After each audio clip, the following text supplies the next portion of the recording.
더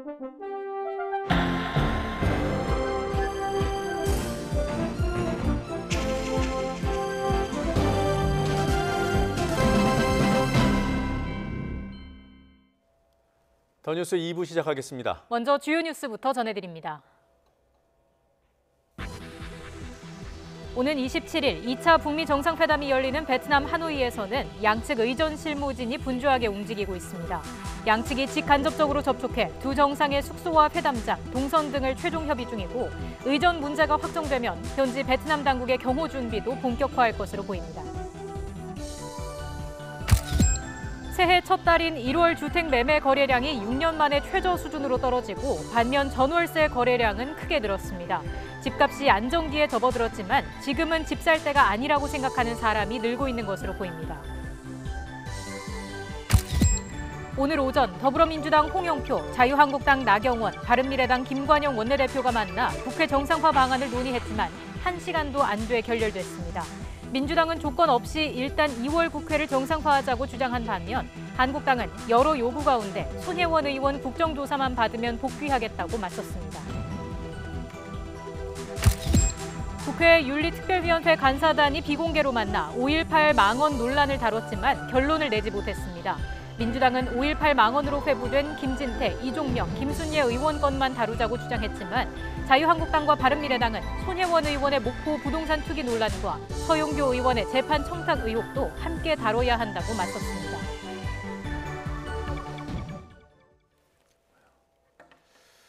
(2차) 북미 정상회담이 9일 앞으로 다가왔습니다. 하노이로 가보겠습니다. 정상회담이 열리는 베트남 하노이에서는 북미 양측의 의전 실무진들이 분주하게 움직이고 있다고 합니다. 현지에 나가 있는 YTN 특파원 연결합니다. 강정규 기자. 네, 베트남 하노이 영빈관 앞입니다. 네, 자, 의전을 총괄한다는 김창선 부장, 움직임이 포착됐습니까? 네, 지금 제 뒤로 보이는 게 김창선 부장 일행이 묵고 있는 베트남 정부 게스트하우스 영빈관입니다. 이른 아침부터 김 부장의 의전 차량이 들락거리고는 있는데 김 부장은 타지 않았습니다. 지금 이 시간까지 김 부장의 모습은 나타나지 않고 있는데요. 자신의 동선이 노출되는 게 곧 김정은 위원장의 동선 노출과 같은 의미인 만큼 취재진들의 접근을 따돌리고 있는 것으로 보입니다. 여행 가방이 차량에 옮겨지기도 했고 김 부장이 이미 몰래 다른 곳으로 빠져나간 것 아니냐 이런 말도 나오고 있습니다.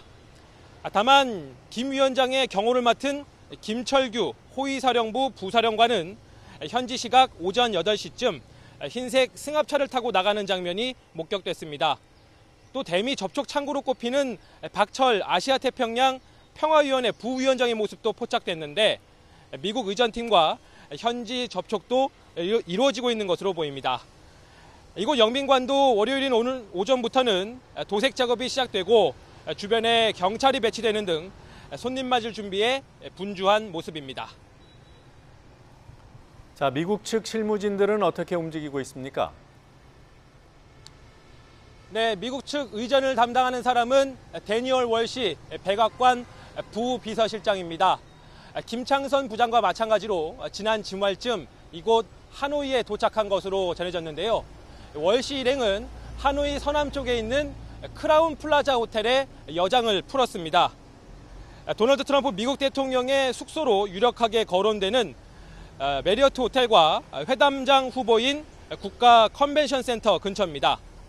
미국 실무진은 어제 오후 지금 제가 나와 있는 영빈관으로 와서 김창선 부장을 접촉한 것으로 전해졌습니다.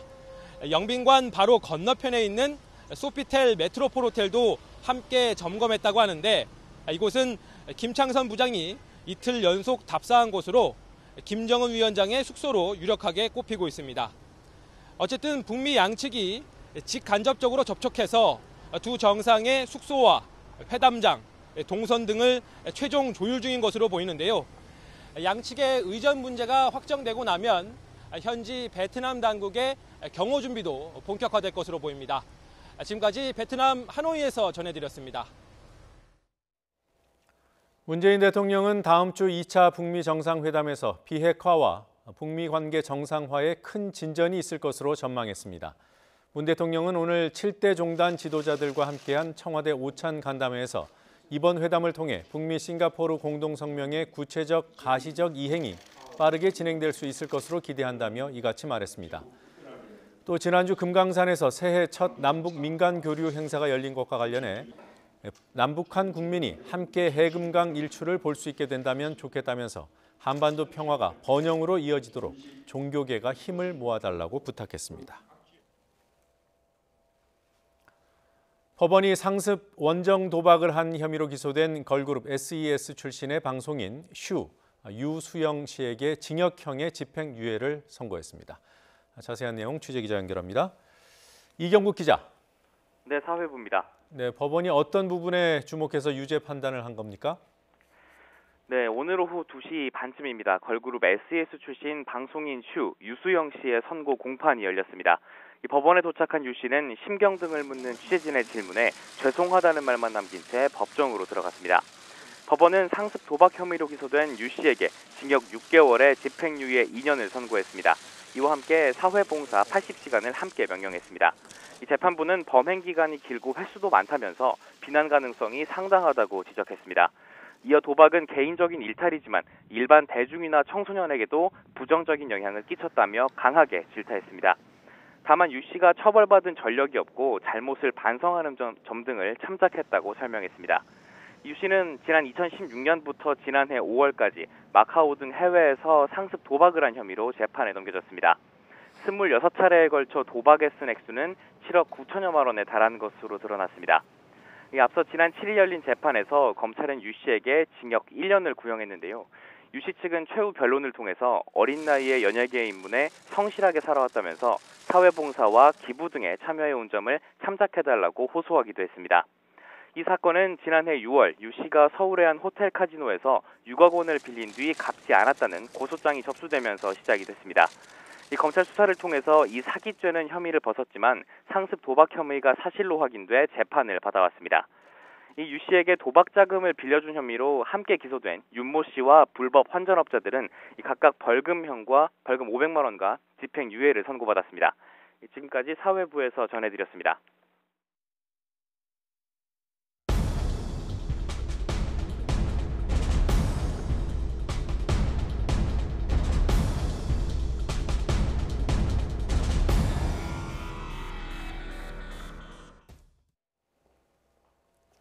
미래형 지역도시를 표방하는 혁신도시. 이 혁신도시가 계획만큼 제대로 자리 잡고 있는지 YTN 취재팀이 점검해 봤습니다. 곳곳에서 공통적인 문제점이 발견됐습니다. 하나는 지역인재 의무 채용 비율이 지역 현실에 맞지 않는다는 점, 그리고 공공기관과 관련된 연구소, 기업 등을 한자리에 모으기로 한 산학연 클러스터가 여전히 비어있거나 연관성이 떨어지는 기관과 공장 등으로 채워진다는 점. 현실에 맞춰서 성장 효율을 높이기 위한 대안 찾기가 시급해 보입니다. 나현호, 오태인 기자가 차례로 보도합니다. 지난 2017년 조선대학교를 졸업한 심재현 씨. 심 씨는 바늘구멍 같은 취업문을 뚫고 공기업에 일자리를 얻었습니다. 공공기관의 혁신도시 이전 덕을 톡톡히 봤습니다. 한국전력공사가 이번에 최근에 이제 나주로 내려오면서 저는 그로 인해 가지고 많이 기회도 얻고 많은 도움을 받고 그래서 좀 더 수월하게 취업을 할 수 있었다고 생각합니다.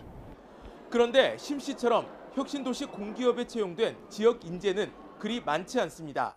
지난 4년 동안 10%대에 그치다가 지난해 처음으로 20%를 넘어섰습니다.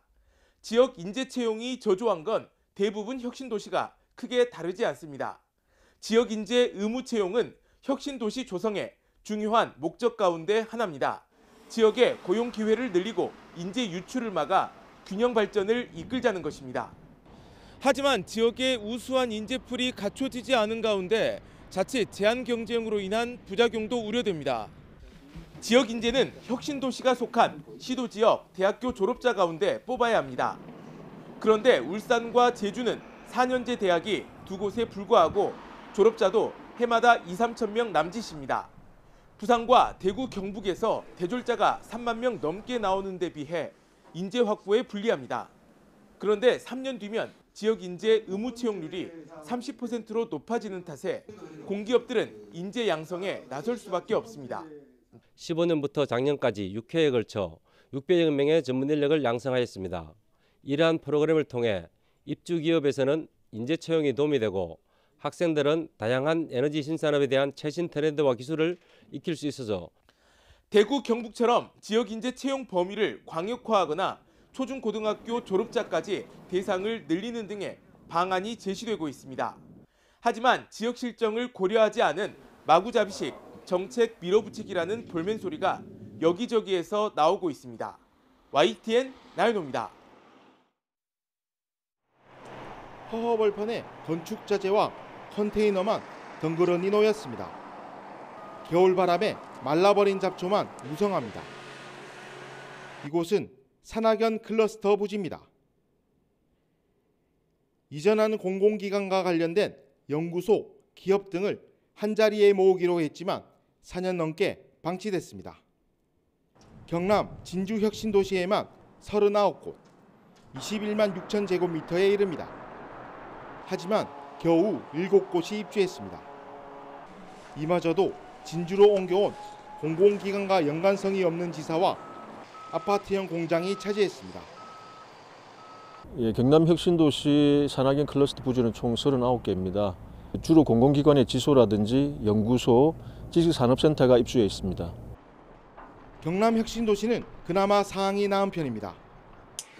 입주는 얼마 되지 않았지만 부지는 모두 분양됐기 때문입니다. 전국 혁신도시로 눈을 돌려보면 매우 심각합니다. 지난해 상반기 클러스터의 평균 분양률은 63%입니다. 절반 가까이가 분양되지 않은 겁니다. 더군다나 민간 기업이 클러스터 부지에 입주한 건 20%에 불과합니다. 민간 기업이 지역 이전을 꺼리기 때문입니다. 부지는 마련됐지만 뒤따라야 할 세제나 행정 지원 등의 매력이 작다는 게 대부분의 평가입니다. 중앙정부나 지방정부나 지역사회에서 그런 관련된 기업들이 이주를 할 수 있는 그런 환경 조성이 아직 약하지 않았나. 그 기업의 어떤 역량 강화 이런 부분들에 대한 보완이 필요할 것 같고. 혁신도시 성공의 관건은 정부와 민간 부분의 유기적인 조화입니다. 하지만 지지부진한 클러스터 조성 때문에 지역 발전에 견인차 구실을 하는데 한계가 있습니다. 이전 공공기관과 연계된 기업 등을 유치해 시너지 효과를 얻고 지역을 발전시킨다는 취지가 무색한 현실입니다. 혁신도시가 지역 성장 거점 확보라는 본래의 목적을 달성하기 위해서는 지역 특성에 맞는 클러스터 활용 방안 마련이 필요해 보입니다. YTN 오태인입니다. 문재인 대통령은 5.18 민주화 운동을 왜곡, 폄훼하는 것은 민주주의를 훼손하고 나라의 근간을 무너뜨리는 일이라고 강하게 비판했습니다. 오늘 오후 수석 보좌관 회의에서 밝힌 내용입니다. 민주화 운동을 대상으로 색깔론과 지역주의로 편가르고 정치적 이익을 얻으려는 행태는 국민이 단호히 거부해 주기를 바란다고 말했습니다. 직접 들어보시겠습니다. 지금 국회와 정치권 일각에서 5.18 민주화 운동을 폭동이라거나 북한군이 난파되었다는 등의 주장을 하며 왜곡하고 폄훼하는 것은 우리의 민주화의 역사와 헌법 정신을 부정하는 것이며 결국 민주주의를 훼손하고 나라의 근간을 무너뜨리는 일입니다. 국회 스스로 부끄러워해야 할 자기 부정이기도 합니다.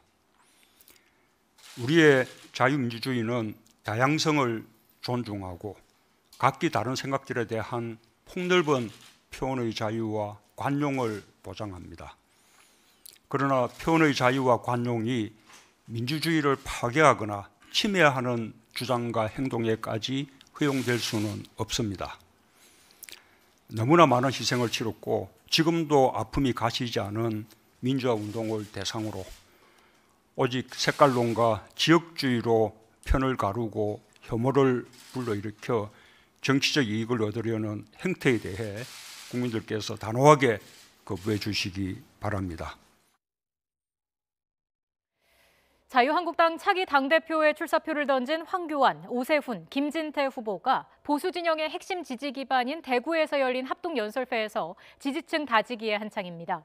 반면 더불어민주당은 김경수 경남도지사의 공백으로 어수선한 PK 지역을 찾아 예산과 정책 지원을 약속했습니다. 취재기자 연결합니다. 조은지 기자. 네, 국회입니다. 네, 한국당 당권을 잡으려면 TK 표심을 잡으라는 말이 있습니다. 현장 분위기 뜨거울 것 같은데요. 어떻습니까? 네, 확실히 관중석 목소리도 크고 박수갈채도 남다릅니다. 오후 1시 반 대구 엑스코에서 시작한 합동연설회 최고위원 후보들의 정견 발표가 끝나가고요. 곧이어 당권 주자인 황교안, 오세훈, 김진태 후보가 단상에 오릅니다. 전당대회 당락을 좌우할 승부처가 TK인 만큼 이들이 전할 메시지에 눈길이 쏠립니다. 입당 초기 친박, 최근엔 박근혜 배신 논란이 있었던 황교안 후보는 민감한 개파 논쟁 대신 대여 공세에 집중하기로 했습니다. 문재인 정권의 폭정과 폭주를 막아낼 수 있는 건 한국당이 유일하다며 자신이 내년 총선 승리와 정권 교체를 이끌 적임자라고 강조할 계획입니다. 기호 2번 오세훈 후보는 박근혜 전 대통령을 극복하자며 중도층 끌어안기를 전략으로 내세웠죠. 아무래도 TK에서는 반감이 있을 수밖에 없는데 오 후보는 내년 총선에서 이겨야 정권을 심판하고 그래야만 이명박, 박근혜 두 전직 대통령의 명예도 회복할 수 있다. 이런 전략을 짰습니다. 김진태 후보는 탄핵 정국에서 당을 지킨 점, 또 50차례 이상 장외투쟁에 나선 점 등을 내세울 것으로 보이는데 대구에서 특히 호소력이 있을 것 같습니다. 오늘 연설회에는 김병준 비상대책위원장과 나경원 원내대표, 당내 투톱도 참석했습니다. 대여 투쟁 메시지로 지지 반응도 이끌어냈습니다. 직접 보시죠. 이 정부는 내가 하면 정의요, 남이 하면 적폐라는 촛불도체의 광풍으로 대한민국을 무너뜨리고 있습니다. 이대로 두고 볼 수 없습니다. 우리가 맞서 싸워야 되지 않겠습니까? 네, 반면 더불어민주당은 경남 창원을 찾아 부산 경남 PK 민심 다독이기에 한창입니다. 이해찬 대표 등 지도부가 총출동해 현장 최고위원회를 연 데 이어 예산정책협의회에서 지역 의견을 들었습니다. 그 자리에서 서부 경남 KTX 조기 착공과 스마트 산업단지 조성 등 지역의 수건 산업에 대한 예산과 정책 지원 약속을 쏟아냈습니다. 오후에는 김경수 지사 불구속 재판을 위한 운동본부 대표단과 비공개 면담도 했습니다. 아무래도 김경수 경남도지사의 법정 구속 등으로 어수선한 PK 지역 민심을 다독이겠다 이런 고려가 있다는 분석이 많은데요. 이해찬 민주당 대표의 말 직접 들어보시죠. 진도가 늦어질까 봐 걱정을 많이 한다는 얘기를 들었습니다. 저희도 최선을 다해서 빨리 나와서 도정에 임할 수 있도록 당으로서 최선을 다하고 경남도가 추진하는 사업들이 차질이 없도록 뒷받침하는 일을 최선을 다하도록 하겠습니다. 네, 거대 양당이 모두 바쁜 모습입니다. 일단 국회 안에서 바빠야 할 텐데 국회 정상화 논의는 또 결렬됐죠. 네, 오늘 오전 더불어민주당 홍영표, 자유한국당 나경원, 바른미래당 김관영 원내대표는 지난 7일 이후 꼭 11일 만에 회동했습니다. 하지만 1시간도 안 돼서 결렬됐습니다. 한국당 나경원 원내대표가 먼저 회의장을 나왔는데요. 여러 요구 가운데 손혜원 의원 국정조사만 받으면 국회도 열고 민주당이 원하는 이해충돌조사위원회 설치에도 합의하겠다 이렇게 말했지만 받아들여지지 않자 나온 겁니다. 민주당 홍영표 원내대표는 조건 없이 일단 2월 임시국회를 열고 상임위원회든 지도부 회의 등 국회 안에서 이견을 좁히자 이런 입장입니다. 온도차가 워낙에 큰데 발언 직접 들어보시죠. 민생 법안을 비롯한 국회에서 해결해야 할 시급한 현안들이 있습니다. 더 미룰 수 없기 때문에 일단 국회를 조건 없이 정상화해서 논의하자 이렇게 이야기를 했는데 서로 입장의 차이만 확인하고 좀 헤어졌습니다. 김태호 특검, 신재민 청문회, 손혜원 국정조사, 조혜주 사태 일단 접고 국회 정상화를 하기 위해서 여당이 받을 수 있는 아주 최소한의 조건을 이야기했음에도 불구하고 여당이 이에 응하지 않는다는 것은 국회를 정상화할 의지가 없다고 보여집니다. 그래서 매우 안타깝게 생각을 하고요.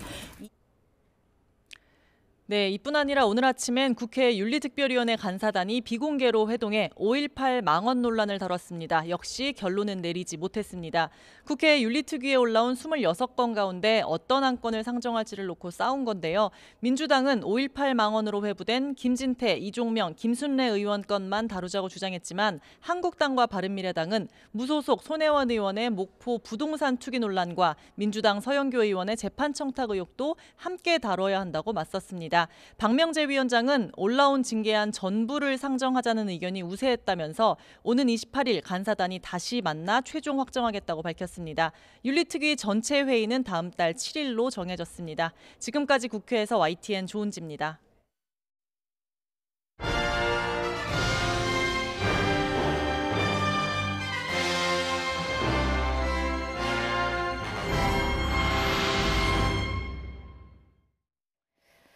YTN은 3.1운동 100주년 기획으로 시청자의 제보를 바탕으로 잊힌 독립유공자의 묘소를 찾아나가고 있습니다.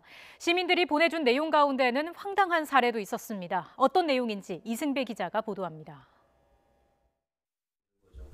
조선의 26대 왕이자 대한제국 초대 황제인 고종이 내린 것으로 보이는 직서입니다. 의병장 윤자형, 을사늑약 이후 일제에 맞서 지리산을 중심으로 2년 동안 항전을 벌였습니다. 정부는 고인의 공훈을 기려 지난 1990년 건국훈장 애국장을 수여했지만 그가 어디에 안장됐는지는 파악하지 못하고 있습니다. YTN이 잊혀진 독립유공자 묘소를 찾는다는 보도를 보고 윤자형 지사 후손이 연락을 해왔습니다. 직접 현장에 가봤습니다. 충남 예산군 예산읍 관장리 산 11번지. 의병대장 윤자형. 묘비에는 그의 이름 석자와 공적이 빼곡히 담겨 있습니다. 후손들이 유공자를 이곳에 안장한 건 지난 1939년입니다. 지금으로부터 80년 전인데 후손들은 지금껏 단 한 번도 이장도 하지 않았다고 말합니다. 하지만 국가보훈처 자료를 보면 확인 불능, 주소를 모른다고 돼 있습니다. 보훈처는 지난 1991년 자치단체와 함께 유공자 묘소를 정비하라고 각각 100만 원씩 모두 200만 원을 지원까지 해줬습니다. 정부가 비용까지 챙겨주고도 정작 묘소 위치는 제대로 물어보지 않은 것입니다. 이라든가 이런 분들은 이제 저희 쪽에 등록이 안 돼 있기 때문에 이분한테 계속 안내를 나가도 안내는 계속 내보내긴 했어요. 왜냐하면 그 집 주소에 저희가 계속 내보냈었거든요. 근데 이제 연락이 안 되니까 이제 저희가 이제 찾을 수가 없어서. 지난 2015년부터 독립유공자 묘소 위치를 4년째 전수조사하고 있지만 윤 지사의 묘소는 누락했습니다. 그 사람들이 알자고 하면은 우리 주소 다 알고 오니까 그거 했을 텐데 전혀 연락이 안 왔어요. 주소는 거기 다 있거든요. 저기 본체 이제 할아버지 그 등록번호가 다 있고 하니까. 산에 길이 나면서 묘소 가는 길이 끊겨 작은 계단을 설치해달라고 요청했을 때는 기관마다 책임을 서로 떠넘기기 바빴다고 했습니다. 그 독립활동 하신 그 애국지사 묘소가 바로 위에 있는데도 불구하고 이런 그 계단 몇 개 해주는 게 예산이 없어서 못 해준다고 하니까 후손 입장에서는 엄청나게 화나는 겁니다. 훈장을 받았어도 어디에 안장됐는지 모르는 독립유공자는 국내에만 8천여 명. YTN은 잊혀진 항일투사의 자취를 계속해서 찾아 나서겠습니다. YTN 이승배입니다. 새해 첫 달인 1월 주택 매매 거래량이 6년 만에 최저 수준으로 떨어졌습니다. 반면 전월세 거래량은 크게 늘었습니다. 집값이 안정기에 접어들었지만 지금은 집 살 때가 아니라고 생각하는 사람이 늘고 있는 것으로 보입니다. 이하린 기자가 취재했습니다. 서울 강남구의 대표적인 재건축 추진단지입니다. 지난해 8월 22건 매매됐지만 10월 이후엔 매매량이 한 자릿수로 떨어졌습니다. 근처 또 다른 아파트도 사정은 비슷합니다. 지난달 주택 매매 거래량은 5만여 건으로 지난해 같은 기간보다 30% 가까이 감소했습니다. 1월 기준으로 지난 2013년 이후 6년 만에 최저치입니다. 매매가 감소한 만큼 전월세 거래는 늘었습니다. 지난달 거래량은 지난해보다 13% 증가한 16만 8천여 건으로 관련 통계를 집계하기 시작한 지난 2014년 이후 최고치를 기록했습니다. 집 사는 걸 보류하고 전월세를 선택하는 이른바 매매 대기 수요가 늘었다는 겁니다. 실제로 매매 수급 지수가 6년 전 부동산 침체기 수준으로 떨어졌습니다. 매매 수급 지수는 100을 기준으로 숫자가 작으면 수요보다 공급이 많다는 걸, 숫자가 크면 집을 사고 싶어하는 사람이 팔려는 사람보다 많다는 걸 의미합니다. 서울 아파트 매매 지수는 지난해 9월 116.3까지 올랐지만 이번 달 조사에서는 73.2까지 뚝 떨어졌습니다. 경기도의 지수 역시 87.8로 5년 5개월 만에 가장 낮았습니다. 다만 대전과 전남, 세종시 등 지방 일부는 매수 심리가 여전히 높아 지역별로 차이를 보였습니다. 그동안 대전과 광주 같은 경우에는 공급 물량이 많이 없었던 것도 있고요. 그리고 아무래도 지금 광주형 일자리라든지 혹은 세종시와 더불어서 대전의 어떤 그 새로운 도안신도시라든지 이런 어떤 개발 호재들이 좀 풍부한 점들. 전문가들은 당분간 거래 침체가 이어지는 가운데 봄, 가을 이사철 수요와 내년 총선을 앞두고 불거질 지역 이슈 등에 따라 거래량 추이에 변화가 있을 것으로 내다봤습니다. YTN 이하린입니다. 정부가 새로 도입한 HTTPS 차단 정책에 반대하는 목소리가 커지고 있습니다. 오늘 오전 11시 기준으로 청와대 국민청원 참여자는 23만 명을 넘었고 지난 토요일에는 서울역에서 반대 집회까지 열렸습니다. 정부의 음란물 차단 정책이 새로운 논쟁으로 번지고 있습니다. 사실 불법 음란물 사이트에 대한 정부의 차단은 꾸준히 이어지고 있었습니다. 왜 갑자기 문제가 된 걸까요? 정부의 기존 차단 방식부터 살펴보겠습니다. 자, 전화로 예를 들어보겠습니다. 이용자가 기존에 등록된 전화번호를 찾아서 번호를 누르면 교환원이나 전화회사에서 상대방 번호로 연결하는 과정을 거치게 됩니다. 기존의 방식은 첫 단계부터 차단 사이트 목록을 통해 막아왔습니다. 일반적으로 정부가 여태까지 해왔던 일은 전화번호부 탐색 과정, 블랙리스트를 통해서 그 사람 전화번호 자체를 삭제하거나 아니면 교환원이 전화를 연결해주는 과정에서 블랙리스트에 등록돼 있는 곳으로 연결하려면 차단시키는 방식이었습니다. 차단을 하니까 네티즌들이 이제 방법을 강구하기 시작했는데요. 그게 HTTPS라고 하는 방식입니다. 차단을 못하는 건가요? 그렇죠. 네, 그러니까 교환원이 전화를 연결하는 이 단계에서 문제의 번호는 차단을 해야 하는데 어떤 번호로 연결되고 있는지 알 수가 없도록 방안을 만들어낸 겁니다. 그러자 또 정부에서는 이번에 논란이 된 SNI 필드 차단 기술 등 이를 막는 방법을 새로 내놓은 상황입니다. 반대 측의 목소리는 분명합니다. 이 기술로 정부가 시민들의 인터넷 사용 내역을 들여다볼 수 있다는 주장입니다. 이용자가 그 서버에 보내는 정보 내용을 갖다 보지 않은 상태에서 어쨌든 차단하는 기술을 활용했었는데요. 지금 이번에 SNI 필드에서 마침 암호화되지 않은 그 URL 정보 등을 가지고 특정 사이트와 리스트와 매칭을 해서 그 이제 차단 대상인 사이트에 접속하려는 것인지 여부를 판별해내서 선별적으로 차단한다는 것이거든요. 그렇기 때문에 특정 인터넷 회선을 통해서 특정인이 특정 시점에 어떤 사이트에 접속하는지를 다 들여다봐야지 그것들을 걸러낼 수 있습니다. 네, 그런데 이 주장에 대해서도 논란이 있습니다. 방통위 측은 SNI 기술은 암호화된 패킷을 들여다보는 감청과는 다르고 암호화되기 전에 신호를 감지해 접속을 차단하는 방식이라고 설명하고 있습니다. 쉽게 말하면 전화를 엿듣는 감청이 아니라 전화번호를 찾아서 통화가 되기도 전에 차단하기 때문에 사생활 침해와는 거리가 멀다는 주장입니다. 하지만 반대 측에서는 정부가 마음만 먹으면 구체적인 인터넷 이용 현황을 들여다볼 수 있는 게 아니냐. 지금 정부는 아니더라도 다음 정부에서 그럴 수 있다. 이렇게 주장합니다. 인터넷 검열의 시초가 될 수 있다며 여전히 반발하고 있습니다. 또 결국은 우회 방법이 생겨날 것이고 결과적으로 실효성 없는 규제만 늘어난다며 우려하고 있습니다. 기술 도입을 찬성하는 쪽은 몰래카메라로 인한 극심한 고통을 당한 사람들을 위해서 꼭 진행돼야 할 일로 규정하고 있습니다. 방심위가 차단하고 있는 리스트가 무엇이냐라고 봤을 때 피해자가 존재하는 영상물들, 그러니까 국산 야동이라고 불리고 피해자가 삭제하고 차단되길 바라는 그런 영상물들을 전문적으로 유통하거나 혹은 아예 카테고리화되어 있거든요. 국산 야동 카테고리가 있습니다. 혹은 아동 포르노물을 유통하거나요. 우회 방법이 또 생겨난다는 것에 대해서는 어차피 범죄는 쫓고 쫓기는 것이라고 생각합니다. 몰카가 사회적 문제로 대두되는 만큼 또 다른 우회 방법이 생겨도 지금 할 수 있는 최선을 다해야 한다는 이야기입니다. 찬반 양론은 뜨겁게 충돌하고 있습니다. 인터넷 검열이냐, 불법 동영상을 막는 불가피한 선택이냐. 여러분은 어떻게 생각하시나요? 청와대 국민청원 게시판의 요구도 응답 조건을 넘어섰습니다. 정부는 또 어떤 의견을 밝힐지 주목되고 있습니다.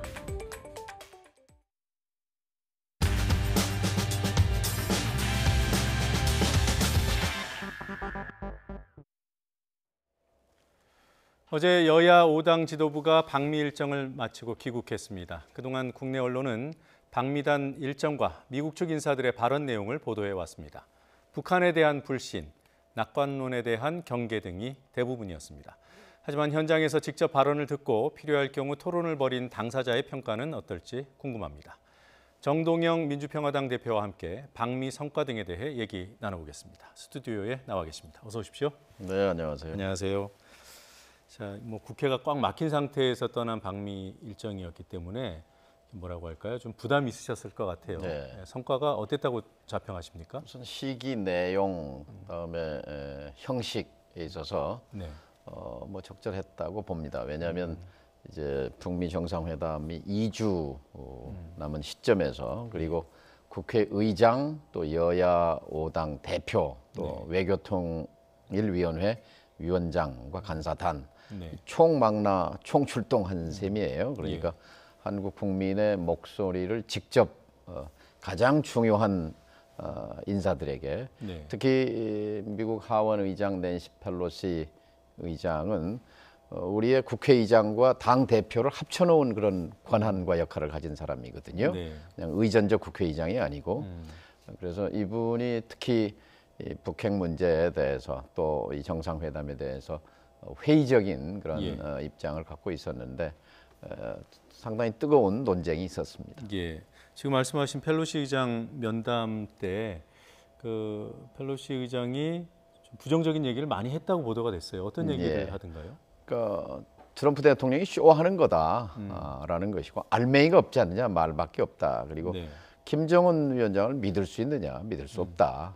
이제 이런 건데요.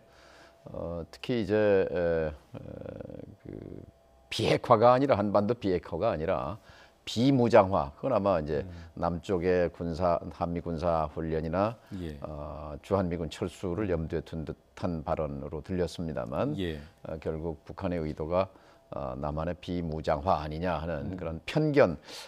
그래서 이제 제가 이런 반론을 했어요. 사실 외교적 해법에 의한 북한 비핵화 이것은 민주당 정부가 원래 해법의 원조다. 1999년에 만들어진 클린턴 대통령 민주당 정부에서 만들어진 이 페리 프로세스. 페리 프로세스의 핵심이라는 것이 결국 북이 원하는 것과 미국이 원하는 것을 보따리에 싸서 바꾸자는 건데 지금 트럼프 대통령의 접근 방식이 그 페리 해법에 접근하고 있지 않느냐라고 하는 얘기였고요. 또 계속해서 강조하는 게 에비던스가 없다. 확증이 없지 않느냐. 그래서 또 제가 대답한 것이 아니 이번 2차 북미 정상회담이 바로 그 증거를 확보하기 위한 거다. 그리고 지난 테이블이 열린 뒤에 400일 동안 핵실험, 미사일 발사 없지 않느냐. 이게 증거 아니냐. 그다음에 작년 9월에 남북 정상회담에서 ICBM 미국까지 날아가는 그 탄도 미사일, 대륙간 탄도 미사일의 엔진 시험장, 발사장을 미국 전문가가 참관하는 가운데 폐기하겠다고 했는데 그걸 이행하게 되면 가장 확실한 증거 아니겠습니까?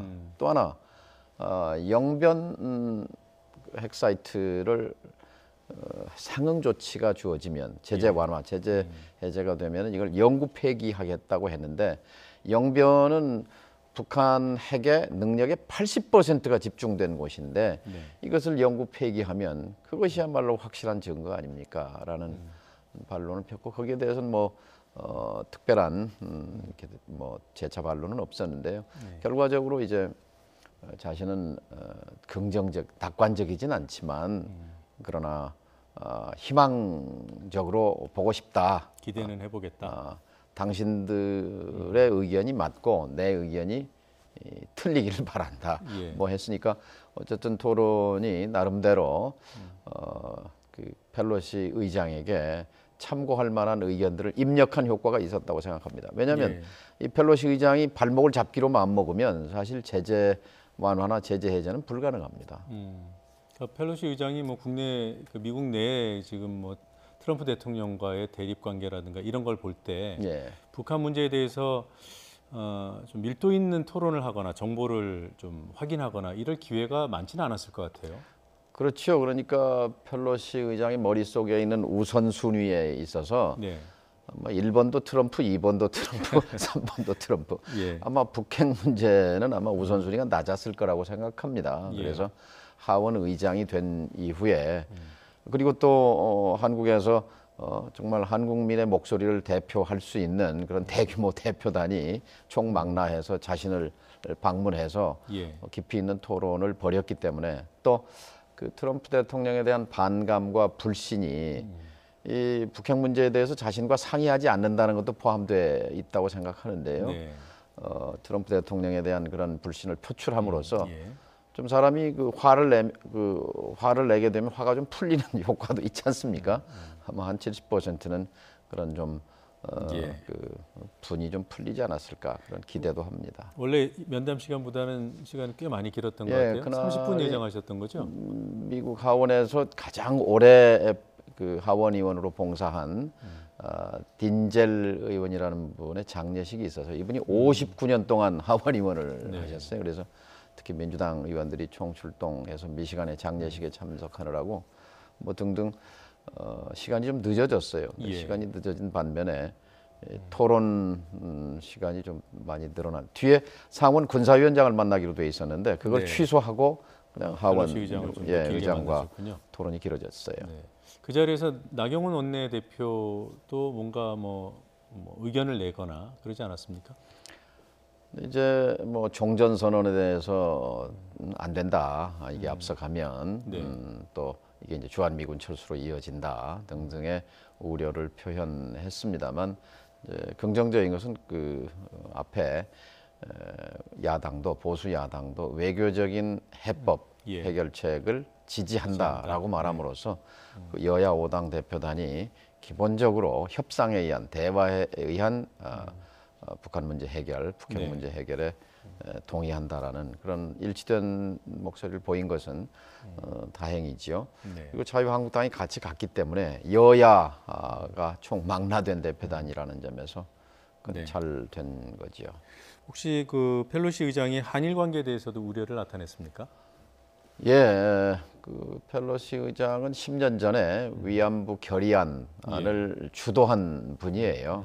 그래서 이 부분에 대해서 관심을 표했습니다만 펠로시 의장보다도 그 전에 이제 하원 외교위원회 엘리엇 엥겔이라는 분, 그분도 민주당이에요. 이제 그 미국은 의회가 한 석이라도 많으면 다 위원장을 독식합니다. 그래서 민주당 위원장인데 하원 외교위원회 아시아 태평양 소위원회 그 멤버들이 거의 전부 왔어요. 14명의 의원이 참석했거든요.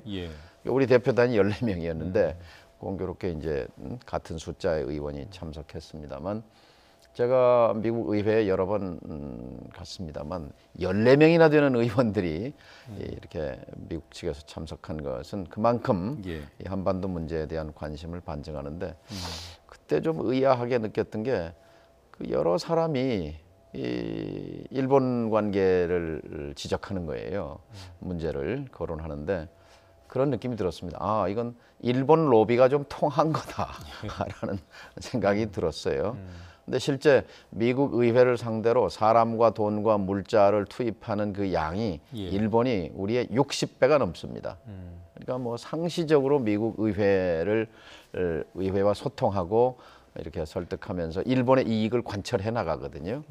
그래서 이번에 우리는 지금 저 북핵 문제를 중심으로 지금 얘기를 하려고 하는데 뭐 가는 데마다 일본 얘기가 튀어나와서 뭐 일본 조금 편을 좀 드는 그런 내용이었나요? 그렇죠. 예를 들면 엥겔 위원장 같은 경우, 하원 외교위원장 같은 경우 박근혜 정부 때 그 합의를 왜 깼느냐라고 힐난조로 질문을 해서 이제 그건 아니다라고 이제 뭐 설명을 하는 기회도 있었죠. 예, 알겠습니다. 그리고 미 행정부 인사들도 만나셨잖아요. 예, 미 국무부의 그 설리번 부장관, 폼페이오 장관은 뭐 유럽에 가 있었고요. 그다음에 이제 마침 평양에서 협상을 하고 돌아온, 협의를 하고 돌아온 스티븐 비건 대표가 같이 동석을 해서 그 전날 저녁에 돌아왔기 때문에 가장 뭐 따끈따끈한 정보를 가지고 토론을 한 셈이었습니다. 근데 비건 대표가 이른바 이제 부모 훈육론, 뭐 엄마와 아빠가 아이를 가르치는 방법이 달라서는 안 된다. 이건 뭐 국내 언론은 그러더군요. 한국이 너무 앞서가는 것을 경계한 것이다. 그런 맥락으로 한 얘기가 맞습니까? 이제 핀셋으로 이렇게 뽑아서 보면 그게 핵심인 것 같지만 그게 핵심은 아니었고요. 그러니까 비건 대표의 맥락은 이런 겁니다. 남북 관계가 북미 관계보다 앞서가서 그 갭 차이가 생긴 게 사실이다. 그런데 지금은 좋아졌다.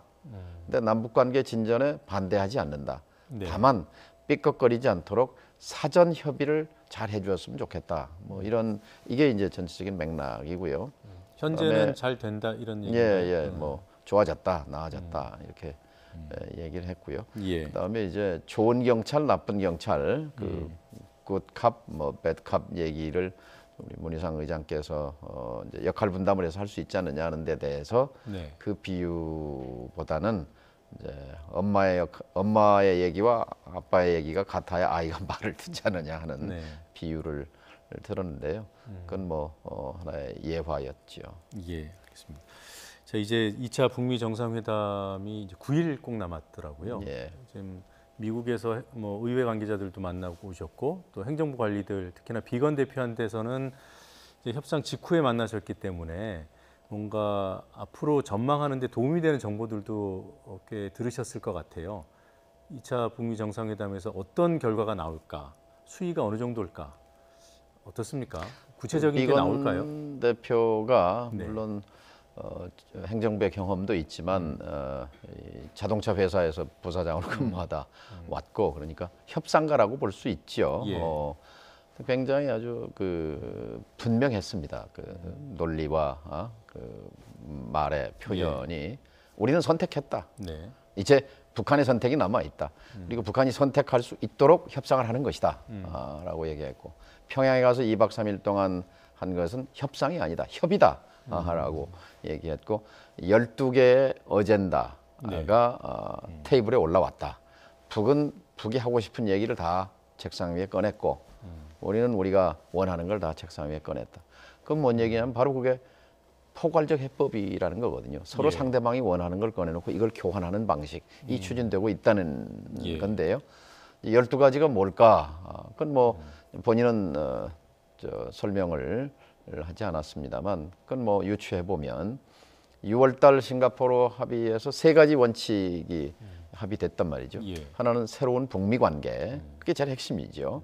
그다음에 완전한 비핵화 그리고 평화 체제인데 그러면 지금 정상회담을 한 지가 8개월인데 지금 여전히 새로운 북미 관계가 아니잖아요.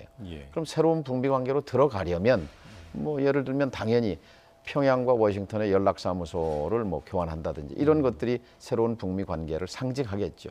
거기서 뭐 몇 가지 이제 의제가 논의될 수 있는 것이고 또 완전한 비핵화 관련해서도 1차 정상회담에서는 그런 원칙만 이제 담았는데 이번에는 이제 그동안 쏟아놓은 것만 해도 동창리 ICBM 그 엔진 시험장 발사대를 참관하에 폐기하기로 한 거니까 뭐 그 내용도 있고 그다음에 영변 핵시설의 영구 폐기 이거는 이제 상응 조치가 주어진다면 이런 단서가 있는데 바로 그 부분에서 교환이 되는 거겠죠.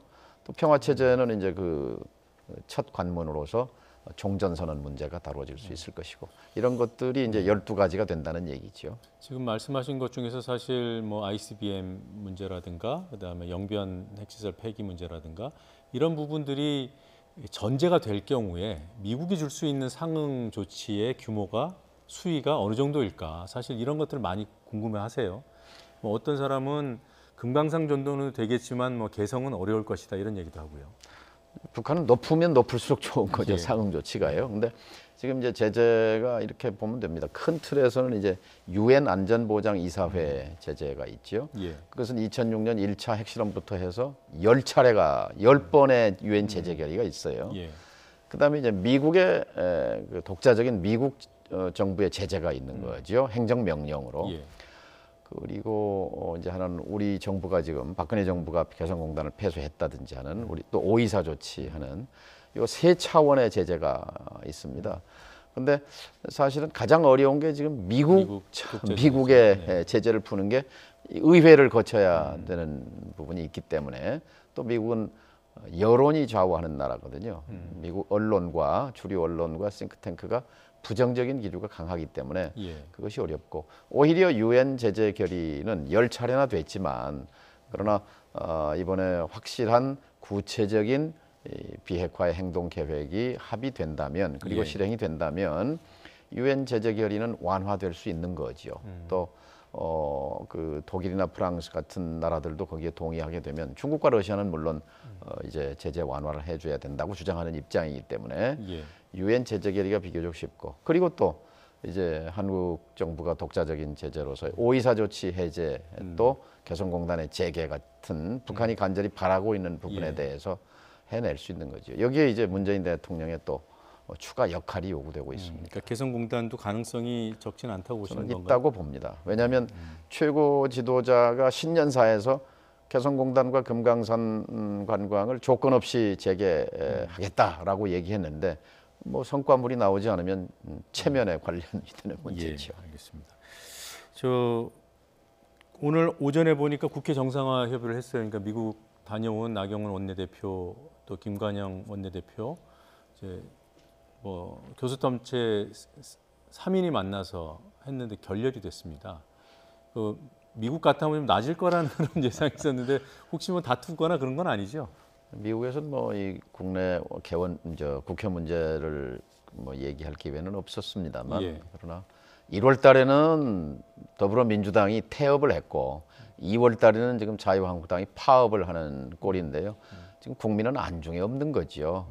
정말 국민들 입장에서는 안타까운 일이고 그렇기 때문에 저희가 이 정치판을 바꿔야 된다. 바꾸기 위해서는 제도, 예. 선거제도를 바꿔서 네. 국민의 뜻에 연동해서 국민이 해준 지지에 비례해서 예. 국회를 구성해라. 지금 자유한국당이 갖고 있는 의석이나 더불어민주당이 갖고 있는 의석은요. 국민의 뜻과 연동되지 않았어요. 국민의 뜻은 더불어민주당이 25%밖에 안 줬습니다. 75석까지라고 준 거예요. 그건 정당 득표율에서 그렇죠. 예. 연동제라는 건 기본적으로 국민이 정당에 준 지지에 연동하라는 거니까요. 거기에 비례하라는 그러니까 거니까. 그 박미단 출발하기 전에 문희상 의장이 그 선거제 논의를 좀 해보겠다고 했잖아요. 예, 예. 논의가 전혀 없었던 모양입니다. 아닙니다. 뭐 이해찬 대표와 이정미 대표와 네. 저랑도 좀 논의를 했는데요. 언제까지 이렇게 갈 수는 없는 거다. 그러니 어쨌든 가능한 뭐 빠른 시일 내에 그러니까 자유한국당이 반대하면 아무것도 할 수 없는 게 아니고 정말 선거제도 개혁을 포함해서 검찰 개혁, 재벌 개혁, 이 개혁 과제들을 보따리에 묶어서 신속 트랙 11개월 뒤에는 표결하도록 돼 있거든요. 예. 이거 하자라는 제안을 했고 이해찬 대표도 뭐 긍정적인 의사를 표시했기 때문에 패스트트랙에 2월 말까지 선거제도 개혁이 표류한다면 저는 자유한국당을 빼놓고 여야 4당이 네. 신속 트랙으로 가야 한다고 생각합니다. 그리고 그래야 하는 이유가 이 정부가 지금 명색이 촛불 정부인데 3년 차에 접어들어서 제도를 바꿨습니까? 법률을 바꿨습니까? 아무것도 알맹이 있는 개혁이 이루어진 게 없어요. 네. 그럼 이대로 또 1년을 가겠습니까? 그렇다면 정말 개혁에 대한 의지를 포기하지 않았다면 선거제도 개혁에 임해야 합니다. 예, 하나 다시 한번 확인할게요. 그러니까 이번 방미 과정에서 한국당을 뺀 여야 4당이 2월 말까지 선거제 개편안 합의가 안 되면 패스트트랙 돌린다. 예. 여기에는 동의를 했다는 거죠? 제가 요구를 했고 네. 또 이해찬 대표도 거기에는 긍정했습니다. 알겠습니다. 오늘 말씀 여기까지 듣겠습니다. 예. 고맙습니다. 감사합니다.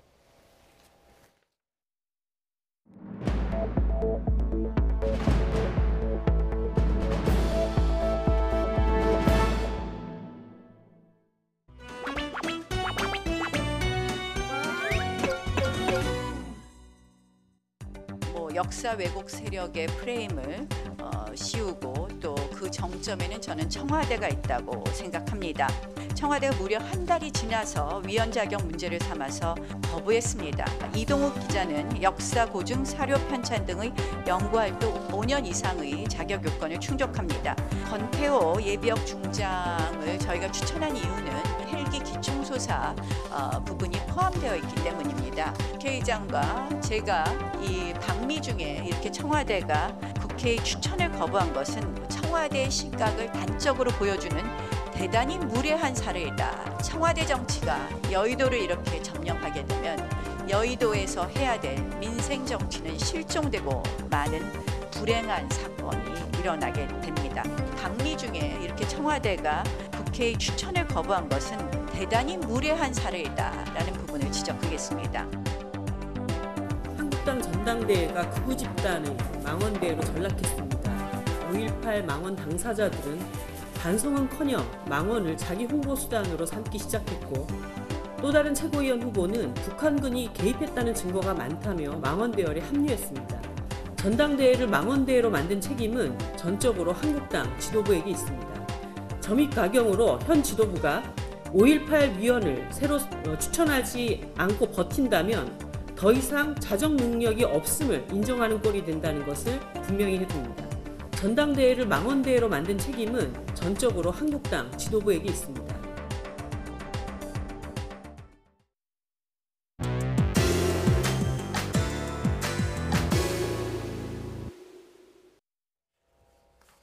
(10여일) 뒤면 3.1절 100주년을 맞게 됩니다. 정부는 대규모 특별 사면을 준비하고 있습니다. 이번 특별 사면에 정치권 인사들이 얼마나 포함될지 관심입니다. 이번 주 더 여론에서 여론을 물었습니다.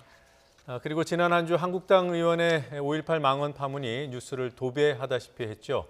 이런 가운데 과연 이 사안이 대통령의 국정 지지도와 또 각 정당의 지지율에는 어떤 영향을 미쳤는지도 함께 짚어보겠습니다.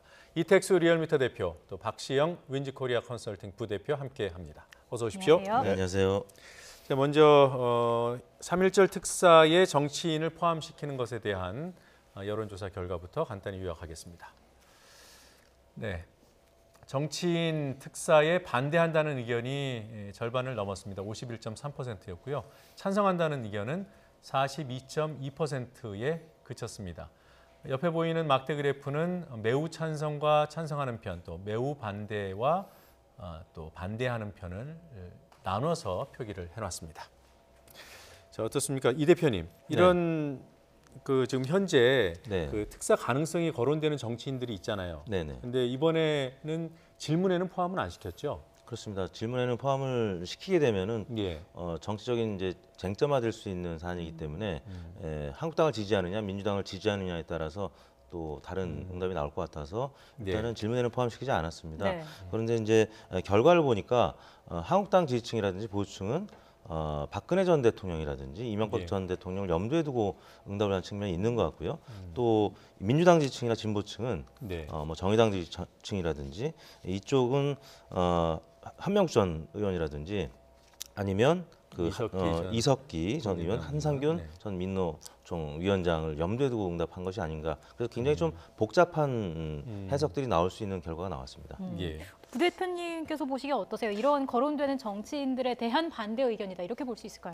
그러니까 이제 기본적으로 우리 국민들이 정치인들하고요, 기업인들, 특히 이제 기업 총수들 사면에 대해서 부정적입니다. 과거에 쭉 조사를 해보면, 그러니까 특히 이제 정치인들에 대해서는 공직자이기 때문에 도덕성에 대한 잣대 이게 굉장히 높기 때문에 비리 연루자 불관용해야 한다, 그런 원칙을 세워야 한다, 이런 여론이 압도적으로 높았거든요. 근데 이번 조사에서는 9%포인트밖에 차이가 나지 않았어요.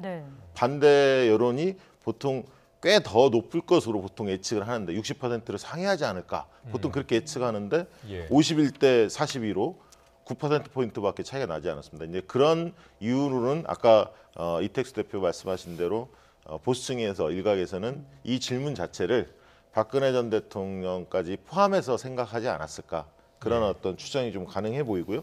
특히 이제 50대 이하하고 60대 이상하고 크게 여론이 좀 대별됐다라는 측면에서 그런 해석이 힘을 얻을 수 있을 것 같습니다. 지역별부터 보죠. 지역별 특징도 좀 뭐 하나로 딱 이렇게 일관되게 설명이 안 될 정도로 복잡하게 나타났던데요. 일단 수도권을 서울과 경기, 인천으로 나눠서 지금 표기를 해놨습니다. 서울 같은 경우에는 반대가 50%에 육박하고 찬성도 크게 떨어지진 않았습니다만 다소 적게 나타났고요. 반면에 경기, 인천 같은 경우에는 반대와 찬성의 차이가 약 15%포인트 정도 났습니다. 네, 뭐 굳이 해석을 하자면 그러니까 정치적인 중거틀, 그러니까 지정당에 따라서 혹은 이제 정치 관여도가 어느 정도 되느냐에 따라 좀 다를 것 같은데 서울 같은 경우는 이제 정치적인 관여도가 조금은 높은 지역이라고 볼 수 있겠고 경기도 같은 경우는 이제 경기 북부 지역이 휴전선 인근 지역이기 때문에 좀 보수성을 갖고 있는 분들이 계시거든요. 그래서 결과들을 보면은 보수성이 강한 지역들, 뭐 TK라든지 경기, 또 충청 이쪽 지역이 서울이라든지 부산보다는 반대하는 의견이 조금 더 높게 나타나는 측면이 있습니다. 저는 이제 그 대목에서는 조금 생각이 다른데요. 저도 이제 소지역별로 보는 것에 대해서는 지금 샘플 사이즈가 500명밖에 되지 않기 때문에 좀 조심스럽긴 합니다만 서울과 경기가 여론이 좀 달라요. 경기는 반대가 훨씬 높고 서울에서는 찬반이 엇비슷합니다.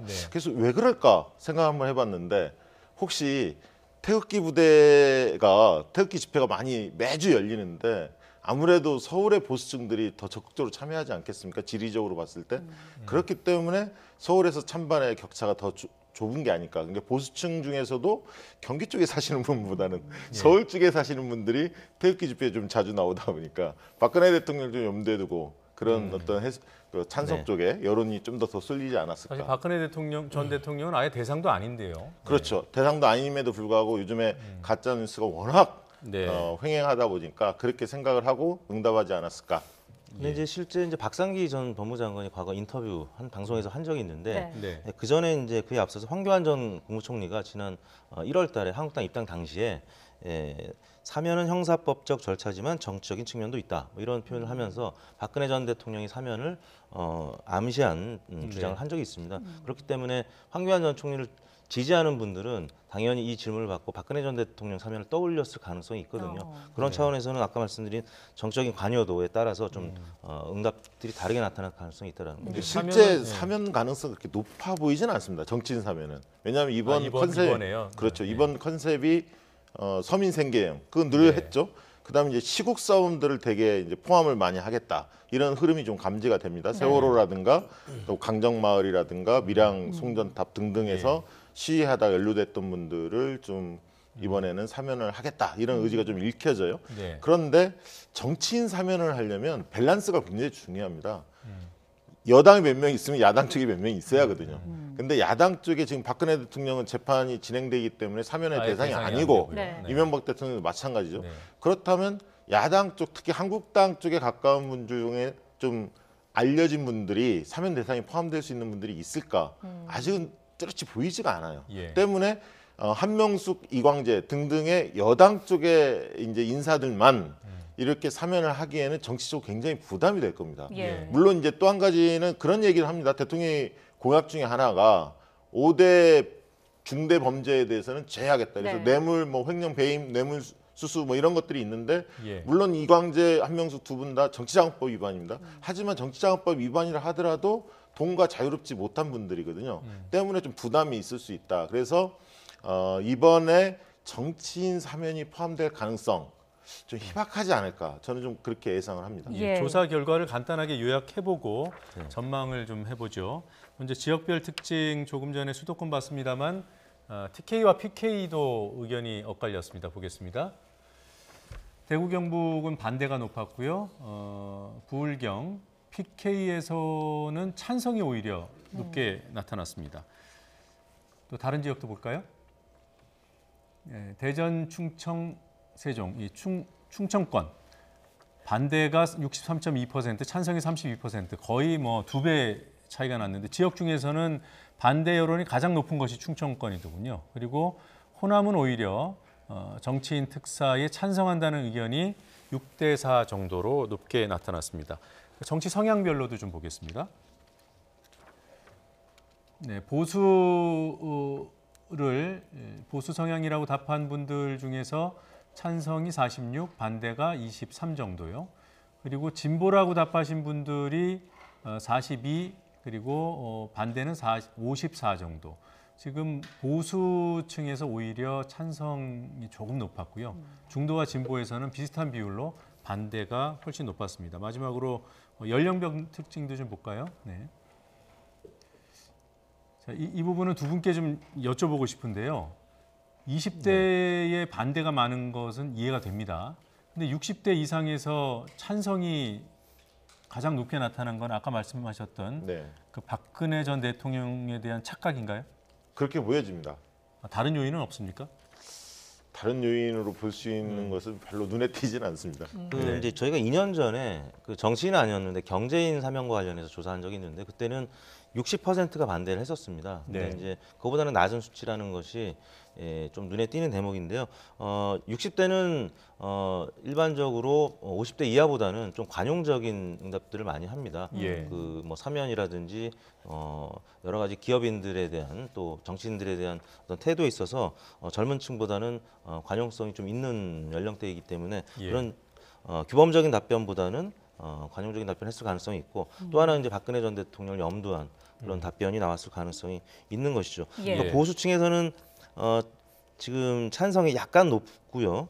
그리고 이제 60세 이상에서 약간 높은데 대구 경북에서는 또 반대가 높았다는 얘기죠. 그래서 쉽게 설명할 수는 없는 굉장히 복합적인 요인들이 작용한 것으로 보입니다. 이게 사면 여론은 사실 지금 이게 고정적이다 이렇게 볼 수 없습니다. 왜냐하면 어떤 대상자가 포함되느냐에 따라서 여론은 얼마든지 바뀔 수가 있거든요. 그리고 두 번째는 이제 대개 사면이 실제로 발표가 되지 않습니까? 특별 사면이.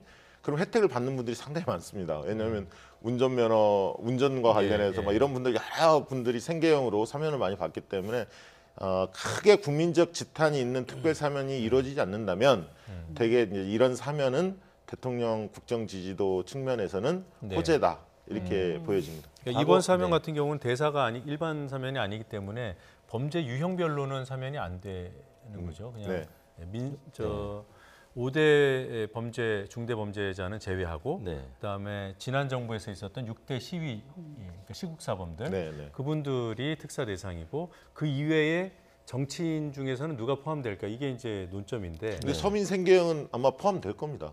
보통 특별 사면도 들어가는 경우가 있어서. 이제 뭐 개인별로 이렇게 선별해서 해야 되는데 그게 가능할까요? 그것도 뭐 정확히는 모르겠습니다만 과거에 이제 관례를 보면 특사로 많이 나오는 경우가 있어서 좀 지켜봐야 할 것 같습니다.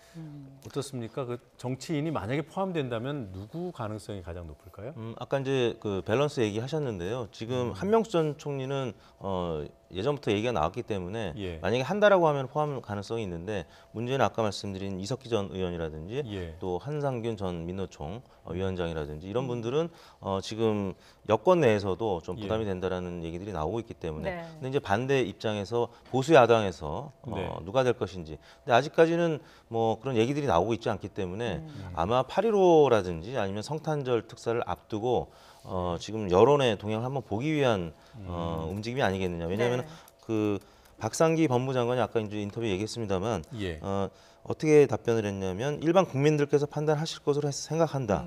정치적인 견해에 따르지 않고 일반 국민들이 어떤 것을 원하는지 법무부로서는 파악하는 것이 가장 정답이다. 이렇게 여론을 보겠다. 때문에. 근데 여론이 사실 뭐 제가 봤을 때는 이 정도면 나쁘지는 않은데 그렇다고 지금 또 좋다고는 볼 수가 없습니다. 반대 50%를 넘는 상황이기 때문에 그래서 한 광복절 특사라든지 성탄절을 좀 앞두고 이번에는 안 하겠다라는 쪽이네요. 저는 그러니까 정치인 쪽은 조금 부정적이고요. 사면될 가능성. 그러나 이제 광노현 전 서울교육감 같은 경우는 선거법 위반 사례거든요. 그래서 이제 청와대 청원들도 청원 게시판에 청원을 요구하는 사람들도 굉장히 많았고 전국의 시도교육감의 대다수가 또 사면을 요구하고 있습니다. 그래서 광노현 서울교육감 같은 경우는 좀 지켜봐야 한다 이런 입장이고요. 이석기 전 의원 같은 경우에는 종교계에서 전폭적으로 사실 사면 요구를 하고 있습니다. 네. 종단을 떠나서. 네. 근데 이제 많이 부담스럽죠. 정권 입장에서는. 그래서 북미 정상회담이 잘 되고 2차 그다음에 이제 북의 비핵화라든가 어떤 물꼬가 좀 트이면 8.15라든가 12월 달 사면 가능성이 있습니다만 네. 지금은 좀 시기상조로 보입니다. 네. 이런 여론조사 결과가 정부의 판단에 영향을 미치게 될까요?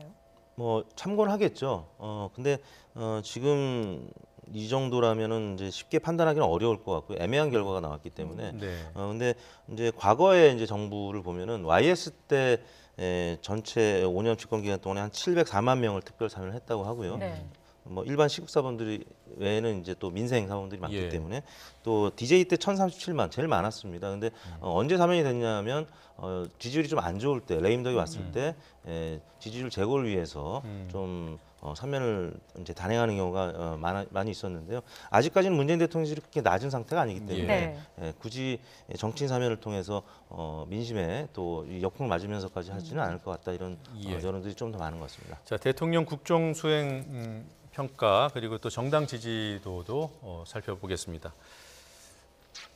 자, 문재인 대통령 국정 지지율이 소폭 하락하긴 했습니다만 부정평가와 긍정평가의 갭은 더 늘었습니다.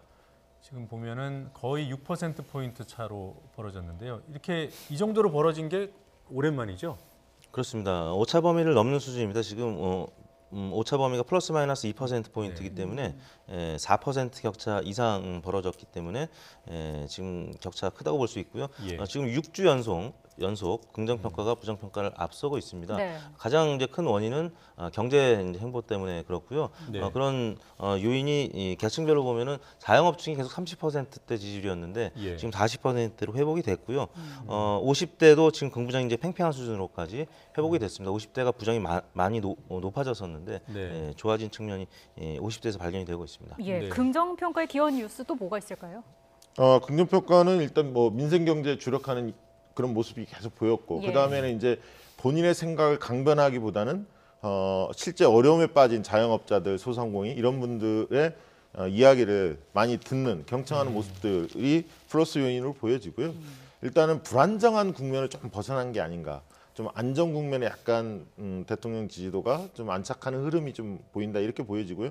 돌출 악재가 없으면 급락하는 그런 일은 단기간 내에는 잘 안 일어날 수 있겠다. 그리고 추가 상승 동력도 좀 보여요. 왜냐하면 지금 2차 북미 정상회담에 여러 가지 성공 예측 기사들이 많이 나오고 있기 때문에 아마 조금 더 상승할 가능성은 있어 보입니다. 그럼에도 불구하고 지금 지지율의 발목을 잡는다면 어떤 사안들이 있을까요? 지난주에 이제 발표된 통계청의 실업률 뉴스가 있었죠. 뭐 19년 만에 최고치, 몇 년 만에 최고치 뭐 이런 가계 동향 발표가 있었는데 이 부분이 발목을 잡았다고 보여지고요. 또 그 유해 사이트 규제 강화 논란 앞서 더 뉴스 코너에서도 이제 나왔습니다만 특히 이제 20대 연령대에서 지지율이 이번 주에 많이 빠진 거 보면은 특히 20대 남성들 인터넷 많이 이용하는 계층에서 좀 실망감을 표현한 분들이 많이 있는 것 같습니다. 그리고 이제 역전세난 언론 보도도 있었고요. 등의 이유 때문에 좀 하락 요인이 있었는데 상승 요인이 이제 그 경제행보 외에도 한국당 의원들의 5.18 망원 후폭풍에 의한 반사이익, 지지층 결집 현상도 나타났기 때문에 이번 주에는 약보합세로 나타났다고 봐야 됩니다. 제가 이제 지지도를 계층별로 좀 보니까 이게 팽팽한 지역들의 특징이 있더라고요. 지역별로는 충청권이고요. 연령별로는 20대, 50대가 긍부정이 팽팽합니다. 그리고 그 직업별로 보면 자영업하고 블루칼라, 노동직 이게 좀 팽팽합니다. 그래서 이 계층들이 향후에 어떻게 움직이냐에 따라서 여론이 많이 긍정평가가 앞설지 또 부정평가가 앞설지 가늠을 짓지 않을까. 그래서 이제 어떻게 보면 총선 관련해서도 앞으로 이제 각 그 정치권이 관심을 가질 텐데 이들 계층이 어떻게 움직이는지를 좀 보면 총선에 대한 가늠을 좀 해볼 수가 있을 것 같습니다. 자, 앞으로의 지지율에 영향을 미칠 요소도 좀 살펴보겠습니다. 이번 주 주목할 뉴스 뭐가 있을까요? 일단은 이번 주는 다음 주에 북미 정상회담이 열리니까 대외 변수가 좀 있어 보여요. 또 한 가지는 미중 3차 고위급 무역 협상이 이번 주에 열릴 가능성이 있습니다. 그거랑 무슨 상관이 있죠? 아니죠. 미중 간의 협상이 잘 되면 우리가 중국에 수출하는 그 비중이 굉장히 크기 때문에 그 기업의 불안 요소, 리스크가 많이 줄어들기 때문에 호재 요인은 분명히 됩니다. 그래서 대외적 변수가 있고요. 대내적으로는 오늘 뭐 7대 종단 지도자 오찬을 하면서 3.1절에 대한 여러 가지 역사적 의미를 좀 되새겼고요. 김용균 씨 유족들하고 시민대책위 면담도 있고 이런 어떤 호재, 그리고 오늘 대통령께서 그 수보회에서 이런 말씀하셨어요. 5.18 그 망언에 대해서 이거는 헌법 정신을 부정하는 것이다. 그리고 표현의 자유는 민주주의 파괴까지 허용될 수 없다. 굉장히 강한 어조로 말씀하시는데 이런 것들은 플러스 요인이 되겠죠. 반면에 환경부 블랙리스트 문건 관련해서 검찰에서 조사를 하고 있다. 이것은 악재 같고요. 해명이 어떻게 될지는 모르겠습니다. 두 번째는 약간 이제 불법 유해 사이트 차단 이 문제도 좀 지속될 가능성이 있기 때문에 긍정 부정 요인은 다 같이 이번 주에도 존재하는 것 같습니다. 예, 그 불법 유해 사이트 차단 문제가 뭐 저희만 해도 잘 체감이 안 되는데 20대에서는 상당한 그 이슈인가 봐요. 그렇습니다. 그게 꼭 뭐 음란물 문제만은 아닌 것 같고요. 뭐 표현의 자유라든지 또 개인의 인격권 뭐 이런 것들에 대해서는 특히 이제 20대 특히 남성들이 민감하게 반응을 하는 것 같습니다. 그래서 청와대 청원까지도 지금 많이 불어나고 있기 때문에 정부 당국에서도 이제 한 발짝 물러나서 재검토를 하고 있는 것 같고요. 문재인 대통령 지지율이 이제 계속 6주째 약보합세를 보이면서 긍정이 부정 평가보다 한 5%포인트 안팎 지금 높은 상황이 이어지고 있는데 지금 국회 이 파행 때문에 긍정 요인이 있더라도 지금 발목을 잡고 있는 국회 때문에 좀 지지율이 당분간은 이런 양상이 계속 이어지지 않을까 싶습니다. 자, 정당 지지율도 간략하게 좀 짚어보겠습니다. 지난주 봤을 때 정의당만 하락을 했었는데 자, 지금 함께 보시면 이번 주는 올랐습니다. 이거 어떻게 봐야 될까요? 네, 지금 이제 한국당 지지율이 떨어진 측면 3.7%포인트 하락인데 이 부분이 이제 가장 눈에 띄고요. 역시 이제 5.18 망언 논란 때문에 지지율이 최근 들어서는 가장 크게 떨어졌습니다. 지난주 일간으로는 30%에 육박했습니다만 5.18 망언 그리고 이제 또 당의 꼼수 징계 논란 뭐 등등 이어지면서 하락세를 면치 못했고요. 반면에 민주당과 정의당, 진보 정당들이 올랐습니다. 바른미래당은 이제 자유한국당과 최근 들어서는 보수 통합 때문에 이 궤를 같이 하고 있습니다. 바른미래당도 좀 빠졌고요. 민주평화당은 이제 횡보하는 것으로 나타났습니다. 박 부대표님 지난주 제가 어느 정도 하락할지 여쭤봤고요. 틀렸습니다. 한 1~2% 빠질 줄 알았는데 더 빠졌어요. 왜 그런가 봤더니 김병준 비대위원장이 늦장 대처를 했습니다. 그리고 꼼수 징계를 했죠. 그러니까 발언도 문제지만 그것을 사후에 어떻게 수습하느냐가 굉장히 중요한데 신속하지도 못했고 진정성도 보이지 않았습니다. 그러다 보니까 주로 빠진 계층을 보니까 보수층에서 대거 빠졌어요. 보수층에서 5.8%포인트가 빠졌던데 특히 이제 지역으로 보면 TK가 빠졌습니다. 13.6이. 그러니까 이런 얘기는 좀 합리적 보수 세력들이 자유한국당에 좀 눈길을 주었다가 다시 이분들이 이제 발을 뺀 그런 상황으로 보여집니다. 그동안 한국당 지지율이 꽤 큰 폭으로 올랐는데 그게 좀 견고한 상승은 아니었던 모양이에요. 그렇습니다. 이게 컨벤션 효과가 이제 무너진 거죠. 황교안 전 총리의 입당 이후로 전당대회 앞두고 꾸준히 올랐었는데 한 4%포인트 정도 되게 올랐던 것 같은데 그걸 한 방에 다 까먹었습니다. 이번 주는 어떨까요? 60대에서 하락이 두드러진 건 또 어떻게 이해해야 됩니까? 이제 5.18 망언 논란 외에도 유영하 변호사의 황교안 전 총리 그 배방 논란이 있었습니다. 이 부분이 굉장히 크게 60대 이상 보수층에 작용했다고 봐야 될 것 같은데요. 계속 이런 식으로 보수가 분열 혹은 한국당 내에서 분열이 이루어지면 정권 교체가 어렵지 않겠느냐 우려하는 60대 이상 어르신들 또 보수층이 있었다고 봐야 될 것 같습니다. 이 정도 하락이면 한국당의 대응이 있어야 하지 않을까 이런 얘기도 나오는데요. 그렇습니다. 대응을 해야 하는데 오늘 나오는 소식들 보면 지금 국회 윤리 제소 문제 가지고 이건만 할 거냐 아니면 전체적인 손혜원 의원까지 다 합쳐서 할 거냐 갑론을박하지 않았습니까? 아직 결론은 못 내렸고 28일 날 다시 논의하자.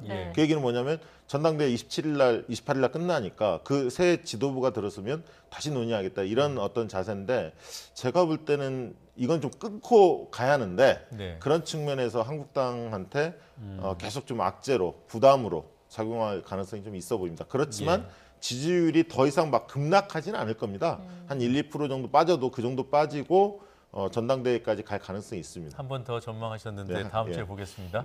2% 정도. 두 분 말씀 여기까지 듣겠습니다. 오늘 말씀 잘 들었습니다. 고맙습니다.